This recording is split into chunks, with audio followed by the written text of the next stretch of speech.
how to use two apps in iPhone. If you want to use two apps on iPhone, unfortunately iPhone actually lacks even such a basic feature such as split screen.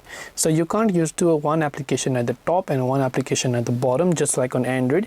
Even the most budget and the cheap Android phones have this option. Now the only way you can use two apps is by simply downloading this application from your app store called Split Screen. But obviously for the free users, this is going to come with lots of annoying ads, and there are no other alternatives than to actually pay for it. So you can simply open the Split Screen app, but here's also another caveat. You can't use two apps at the same time, but you can use two web browsers at the same time. So if it is a Facebook app, you can go to facebook.com at the top, and if it is Instagram app at the bottom, you can go to instagram.com at the bottom. Log into your account and actually just use it just like this. There is no any other alternative. As I'm telling you, this is the only way that you can achieve to use two applications at the same time in a web version by using this application called Split Screen, which is available on your app store. So I hope this video helped you. If you have any questions, feel free to leave them down below.